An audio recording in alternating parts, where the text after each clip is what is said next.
Tout ce qui a fait l'essentiel des unes dans la presse écrite marocaine et ailleurs, c'est en compagnie de Tawfeq. Bonjour. Bonjour Khadija, bonjour à tous. D'abord de l'économie avec bien sûr les publications de Banque El Maghreb.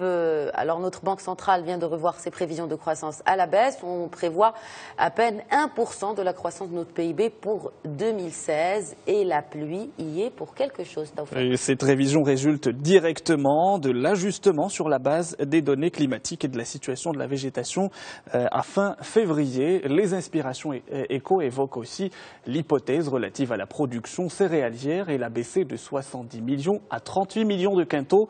La valeur agricole devrait donc se contracter de près de 14% cette année et le PIB non agricole continuerait à évoluer à un rythme limité à près de 3%. Les dernières pluies de ce mois de mars auront toutefois un impact significatif pour le rechargement des nappes phréatiques et le remplissage des barrages.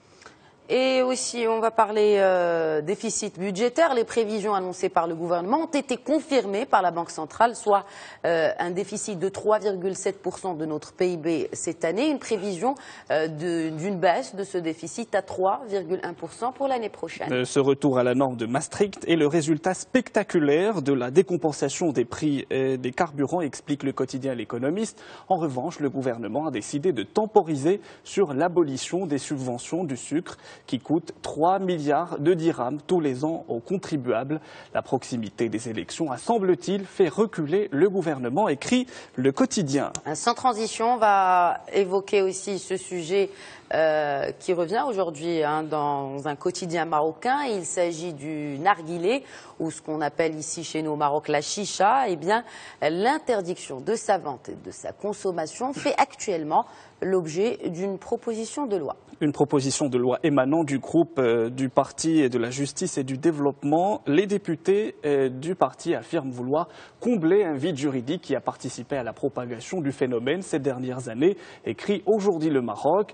La proposition de loi prévoit tout simplement la fermeture des endroits où le narguilé est consommé. La vente de la chicha dans les lieux publics serait sanctionnée d'1 an à 5 ans de prison et d'une amende de 20 000 dirhams à 50 000 dirhams. On y pensera deux fois avant d'en consommer. On parle industrie, on revient à l'économie et cette convention qui a été signée hier par les ministères de l'Industrie, des Finances et les professionnels des matériaux de construction. Oui, les industries de matériaux de construction se structurent désormais en écosystème. 5 filières sont concernées. Le préfabriqué, la céramique, le marbre, l'acier et le ciment. La convention signée hier porte sur la relance immédiate du secteur. Objectif créer 28 000 emplois industriels additionnels pérennes et 16 000 emplois industriels directs. D'ici à 2020, les fabricants, pour leur part, devront générer plus de 10 milliards de dirhams de chiffre d'affaires additionnel et créer 3 milliards de dirhams de valeur ajoutée industrielle supplémentaire. On passe maintenant à la presse française. Bien sûr, les suites des attentats de Bruxelles font les gros titres et l'Europe peine à adapter son arsenal antiterroriste. Et les ministres de l'Intérieur européens doivent se réunir aujourd'hui à Bruxelles. Objectif, relancer les dossiers laissés en souffrance comme le registre des passagers aériens ou le contrôle renforcé sur les armes. Le Premier ministre français Manuel Valls exhortait hier l'Europe à l'action. Cela passe notamment par le renforcement du contrôle des frontières extérieures de l'espace Schengen, le déploiement de gardes-frontières européens, l'intensification de la lutte contre le trafic d'armes et l'adoption urgente du fameux PNR, le registre de données des passagers aériens, toujours bloqué au Parlement européen. Un PNR qui divise toujours les membres de l'UE. Justement, vous nous parliez des mesures entreprises par l'exécutif français. Et là, on peut dire que la vigilance est à son comble. Parce que le pays craint d'être une nouvelle fois visé, Khadija. Au lendemain des attentats de Bruxelles, les ministres français de la Défense et de l'Intérieur ont inspecté le dispositif mis en place dans le principal aéroport de l'Hexagone, car le pays, depuis mardi, est plus que jamais sur le qui-vive face à la menace terroriste. Les attaques perpétrées en Belgique, à moins de 300 km de Paris, ont ravivé les douloureux souvenirs du 13 novembre. Elles ont montré aussi que l'Europe, et particulièrement la France, reste la cible privilégiée du terrorisme, écrit Direct Matin.